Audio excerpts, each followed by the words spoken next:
ఆషాఢ మాసం సందర్భంగా మన కాసం ఫ్యాషన్స్ కిలో చీరలు కొనండి, అరకిలో చీరలు ఉచితంగా పొందండి.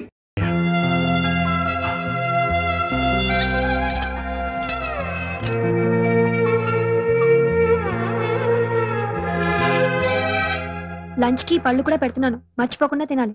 తమ్ముడు రారా, స్కూల్ టైం అయిపోతుంది. టాటా టాటా. వేడిగా ఈ కాఫీ తాగు. ఆ పాట శివరంజన్లో అయితే బాగుంటుంది. నేను చెప్పినట్టు మీ అన్నయ్యతో చెప్పకే, మా తమ్ముడికి చెప్పేటంతటి దానివా అని. యాండి వేడిగా అయినా తీసుకురమ్మంటారా? అక్కర్లేదు, నాకు అన్నయ్య వదిన లోటు కొట్టొచ్చినట్టు కనిపిస్తోంది. అలవాటు పడ్డ మనుషులు కదండి, నాకు అలాగే ఉంది. 2 రోజులు పోతే అన్ని సర్దుకుపోతాయి. చూస్తూ ఉండండి, మీరు బ్రహ్మాండమైన మ్యూజిక్ చేయబోతున్నారు. మీ నిజమైన విలువ నలుగురికి తెలియబోతోంది. Yes, I'm sure. నాకు ఆ నమ్మకం లేదు. ఆ స్వరాలు పలికించేవాడి కోసం నా కళ్ళు వెతుక్కుంటున్నాయి. ఆ రాగానికి ప్రాణం పోసేవాడి కోసం నా మనసు ఆరాటపడుతోంది. తీసుకోండి. ఇదిగమ్మా.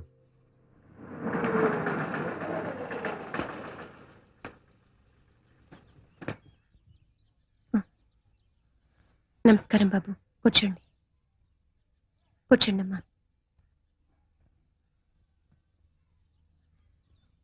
ఈరోజు జనవరి 16. గుర్తుంది బాబు, మీ అన్నదమ్ములు ఇద్దరు వచ్చి మా భార్యాభర్తలిద్దరిని ఇవాళ ఇలా రావాల్సి వచ్చినందుకు ఆయన ఎంత బాధపడ్డారో. ఆయనకెందుకమ్మా బాధ? అన్నగారిని తోలనాడి బయటకు పంపించేసిన ఆదర్శమూర్తి, మూల విరాట్టును కాదని ఉత్సవ విగ్రహంలో ఊరేగుతున్న దేవతామూర్తి. ఆవేశంలో మాట పొర్లిందే కాని అదే నా పాలటి శాపంగా మారుతుందని అనుకోలేదు. అన్నం పెట్టిన చేతిని నరికేటంతటి పాపాత్ముని కాదమ్మా.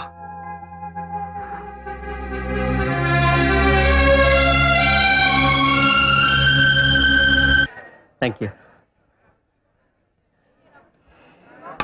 Sir, please sir autograph. Okay, welcome. నా బోండాలేవి? పెద్ద గొప్పగా ఆటోగ్రాఫ్ చేస్తే అమ్మాయికి ఇచ్చేసావుగా. పిచ్చి పిచ్చి ఆశాలు ఎక్కువ. అరే, ఇది అప్పుడే 3వ ప్లేట్. 3 9 బాండాలు తిన్నావు నువ్వు. నీ దిష్టి తగిలిట్టుంది. మధ్యాహ్నం భోజనం కూడా చేయలేదు, కడుపు మండిపోతుంది. కడుపు మండినా పర్వాలేదు, నీ గొంతు పాడుకోకుండా చూసుకో. ఆహా. ఇదంతా నూనె మయం. వేడి పాలలో మిరియాల పొడి. మిరియాల పొడేసి తెమ్మన్నాను, కావాలంటే చట్నీ కూడా నోచుకోలేదా? ముందు ముందు పెద్ద పెద్ద వాటికి నోచుకోపోతున్నప్పుడు ఈ చిల్లర కప్పుర్తి ఎందుకో. దొంగ బెడదలాయ్. నువ్వే మరవాయి. సార్ నమస్కారం సార్. హలో, నమస్తే. మీరు శ్రీరంగం వారి మనిషి కదూ? అవునండి. ఏమిటి ఈ మధ్య వాళ్ళ పాటల్లో అసలు పసండట్లేదు? చాలా పేలవంగా, మరీ నీరసంగా, కృష్ణుడు లేని భగవద్గీతలా చాలా డ్రైగా ఉంటున్నాయి. వాళ్ళ అభిమానిగా నేను చాలా బాధపడుతున్నాను. I'm very sorry, please carry on. అవును చందు, అందరూ చెప్పుకుంటున్న మాట ఇది. ఎవరైనా ప్రొడ్యూసర్లు చెప్పుడు మాటలు వినటం వల్ల గాని, లేదంటే ఇంకెవరైనా ఇండైరెక్ట్ గా ప్రేరేపించడం వల్ల గాని, ఆ రోజు అన్నగారితో ఘర్షణ పట్టడం రంగన్న చేసిన మొదటి తప్పు. నేను సొంతంగా సాధించగలను అనుకోవడం తను చేసిన రెండో తప్పు. నమస్తే అండి. నమస్తే. నమస్తే. నమస్కారం అండి. రండి రండి. నమస్కారం. వాణి, వాణి, ఏ వాణి, వస్తున్నా. వాళ్ళు వచ్చేసారు. మీరు రావడం లేదా? పిల్లలు ట్యూషన్ లో ఉన్నారు, వాళ్ళ ఇంటి దగ్గర దింపేసి నీ కారు పంపిస్తాను. అదేవి సార్, వెళ్ళిపోతున్నారా? ఇక్కడి వరకు వచ్చి మా బాబుని ఆశీర్వదించకుండా వెళ్తే మాకేదో వెల్తిగా ఉంటుంది. లోపలికి వచ్చి మా బాబుని ఆశీర్వదించి వెళ్ళండి సార్. పోనీ మీరు కూడా రండి. రండి సార్, రండి. డ్రైవర్, అయ్యా. పిల్లలు దింపేసి ఇటు వచ్చి. అలాగే. తీసుకోండి. రండి రండి. మా బాబు పుట్టినరోజుకి అసలు కళ మీతోనే వచ్చింది. బాబుకి మీ అన్నయ్య గారి పేరు కలిసి వచ్చేలాగా తిరుమల శ్రీనివాసని పెట్టుకున్నాం. పెద్దయ్య గారు వదిన గారు కూడా వచ్చి బాబుని ఆశీర్వదిస్తే ఎంతో బాగుండేది. రండి సార్, అలా కూర్చోండి. ఏమండి, ఏమండి, ఏమిటి? ఎవరు వచ్చారో చూడండి. ఎవరు?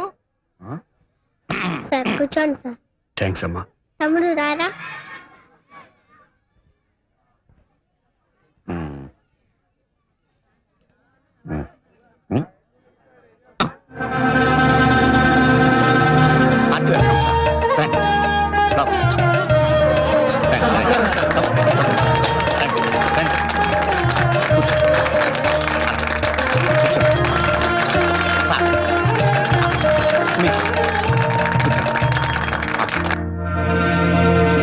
అదేమిటి సోఫాలో కూర్చోకుండా వెనక్కి కూర్చున్నారు? అమ్మగారు మీరు వెనక్కి వెళ్తారా, వాళ్ళు ముందుకు వస్తారు? పర్వాలేదు. పర్వాలేదు, కాసేపే కదా. పిల్లని చూపించావా? లేదండి వాళ్ళు ఇప్పుడే ఇప్పుడేమిటి అప్పుడేమిటి ఈ లోపు నువ్వు మాటలో పడి మర్చిపోతే అసలే మర్చిపోరు మనిషి. అవతల వాడు 1కి వెళ్ళాడు 2కి వెళ్ళాడు చూడు, సర్దు బాగు చేయి. తను సర్దుతుంది, మీరు వెళ్ళండి. సురేఖ్ గారు రండి.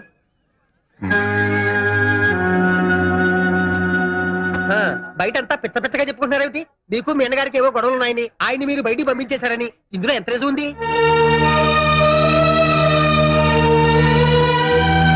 మీరేమైనా అనుకోండి సార్, ఈ మధ్య మీ మ్యూజిక్ మరీ లైఫ్లెస్ గా ఉంటుంది ఏమిటి? ఉంటోంది కాదమ్మా.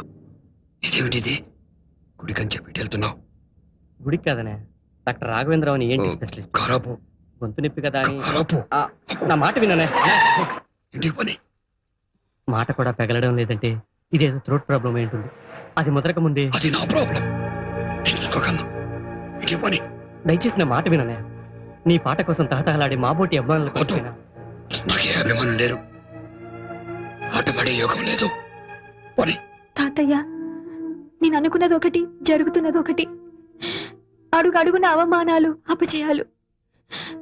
వీటితో ఆయన పడుతున్న మానసిక క్షోభ చూస్తుంటే ఆయన ఏమైపోతారో అని చాలా భయంగా ఉంది తాతయ్య. చూడమ్మా, నీకు జాతక రీత్యా చాలా గడ్డు రోజులు నడుస్తున్నాయి, అందుకే ఈ అరిష్టాలని. ఇలాంటి పరిస్థితుల్లో కాస్త మనశ్శాంతి దొరకడానికి ఆ దేవుడికి ఏ అర్చనలో అభిషేకాలు చేయటం మంచిది. లేదు తాతయ్య, నా భర్త నాకు దక్కాలంటే ఈ అర్చనలు, అభిషేకాలు ఈ రాతి దేవుళ్ళకి కాదు, దేవుళ్ళంటే ఆ పెద్ద ఆయనకి. రేయ్, స్నానం చేయరా, వెళ్ళరా, వెళ్ళు. ముందు నాకు నీళ్లు పోసే పెద్దమ్మా. వస్తున్నా. ఎందుకురా? లేలే, వెళ్ళి తుడుచుకో. ఇక్కడ దాకా వచ్చి గంగలో స్నానం చేయకపోతే పాపంరా. దిగరా, దిగు. ఇదేమిట్రా నా చుట్టూ తిరుగుతున్నావు? వినాయకుడు అన్ని నదుల్లో స్నానం చేయకుండా శివుడు పార్వతుల చుట్టూ తిరిగితే పుణ్యం వచ్చిందని పెద్దనాన్న చెప్పాడు. అందుకనే నువ్వే పార్వతీదేవి అనుకుని నీ చుట్టూ తిరిగాను. ఇక నేను స్నానం చేయకపోయినా పుణ్యం వచ్చేసినట్టే. అయితే అన్నం పిల్లని చుట్టూ 3 సార్లు తిరుగు, కడుపు నిండిపోతుంది. నువ్వేంటి మధ్యలో? నేను ఇటుకెళ్ళి వెండి మొక్కుంటా అంతే. ఏమిట్రా ఈ గొడవ? ఇంత పెద్దవాడివై కూడా చెప్పిన మాట వినిపించుకోవేంట్రా? నేను పెద్దవాడిని ఏమిటి? మరి ఇంకా చంటి కుర్రాన్ని అనుకుంటున్నావా? నేను పెద్దనాన్న కన్నా పెద్దవాడినా? చాలా పెద్దవాడివి. మరి పెద్దనాన్న అంత పెద్దవాడితే పెద్దనానికి ఇంకా మీసాలు ఎందుకు రాలేదు? ఓరి బడవా, మీ పెద్దనాన్ననే అడుగు గాని రా. ఆయన్నే అడుగు, ఆయనే చెప్తారు. రారా, మీ పెద్దనాన్ననే అడుగు. ఏమిటోనండి, పిల్లలు గుర్తుకొస్తున్నారు. వాళ్ళమ్మ పోయిన దగ్గర నుంచి వాళ్ళని నా చేతులతోనే పెంచాను. పైగా ప్రతి క్షణం నా కళ్ళల్లో వెతులుతున్నారు. అవును, ఇవాళ సాయి పుట్టినరోజు కదూ? అవునండి, దీర్ఘాయుష్మాన్. ప్రతి పుట్టినరోజున వాడికి నా చేతులతోనే తలంటి స్నానం చేయించేదాన్ని. ఇవాళ వాళ్ళ అమ్మని ఏం బాధపడుతున్నాడో ఏమిటో. నేను నీ చేతి తలంటి నా మాట విని నాన్న. నాన్న, సాయి పిన్ని, నాన్న ఎందుకో ఉన్నట్టు పడిపోయారు పిన్ని. ఏమండి? స్వాతి తాతగారు ఫోన్ చేయమ్మా.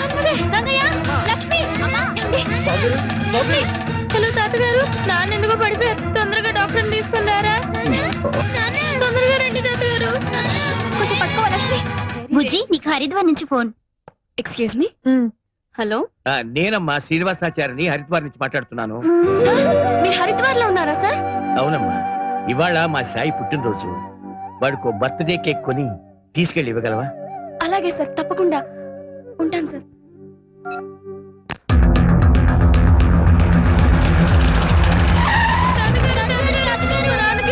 డాక్టర్ తీసుకొచ్చాక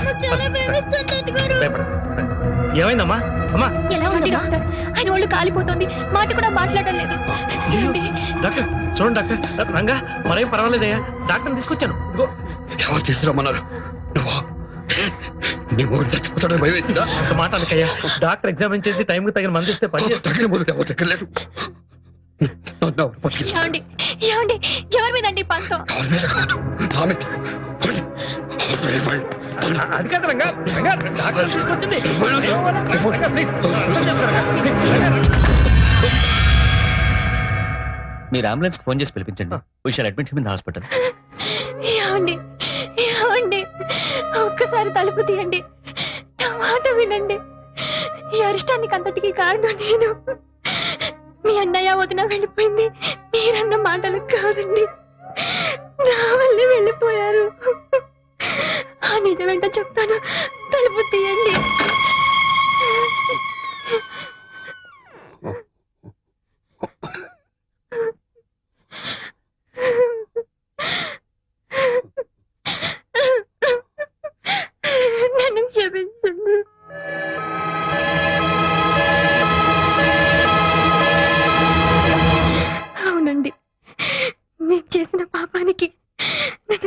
చంపొచ్చండి, చెప్పండి. కానీ చివరి వరంగా మీ ప్రాణాలు కాపాడుకునే అవకాశం ఇవ్వండి.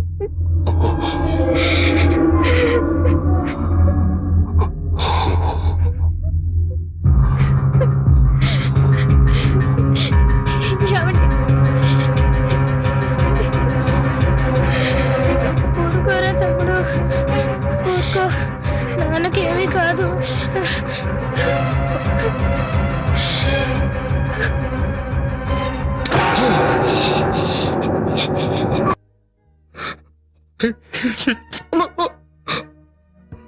పిచ్చివాడా, ఇది నీ తప్పు కాదురా. నువ్వు స్వతంత్రంగా బతికే అవకాశం కల్పించాలని, నీ కృషి 10 మందికి ప్రత్యక్షంగా తెలిపి నువ్వెవరో నిరూపించాలని నేను సృష్టించుకున్న వలయం రా ఇది. ఇందులో నువ్వు మమ్మల్ని శాసించను లేదు, మనసు కష్టపెట్టను లేదు. అసలు దీనికి అంతటికి కారణం పాపిష్టిదాన్ని నేనే అక్క. ఇన్నాళ్ళు చేసినది సంపాదించేది నా భర్త అనుకున్నాను. నా భర్తకి దక్కాల్సిన కీర్తి ప్రతిష్టలు దక్కడం లేదన్న స్వార్థంతో ఆ రోజు మిమ్మల్ని నానా మాటలు మాట్లాడి నీ మనసు, బావగారు మనసు గాయపరిచాను. మీరెంతో మంచి వాళ్ళు కాబట్టే పెద్ద మనసుతో పల్లెత్తు మాట కూడా మాట్లాడకుండా మౌనంగా వచ్చేశారు. ఏ రోజు బావగారు ఆ గడప దాటారు, ఆ రోజే సంగీత సరస్వతి కూడా ఇంటి గడప దాటి వెళ్ళిపోయింది. ఈ దేవుడు ఎదురుగా ఉంటేనే నా భర్తకి స్వరం తెలిసేది, నాగం పలికింది. నాకు ఇప్పుడు అర్థమైంది.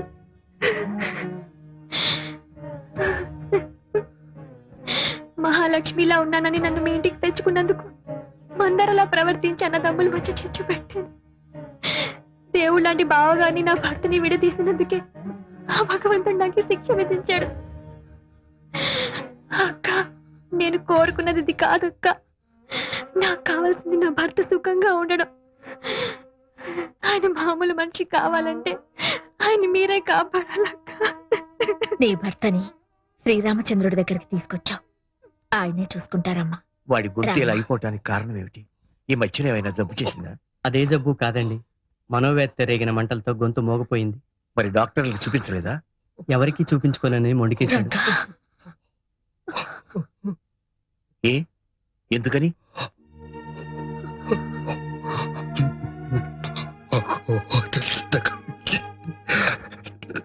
దగ్గర ముందు తీసుకున్నాను. అయితే నే మందిస్తాను, పుచ్చుకో. ఎందుకని?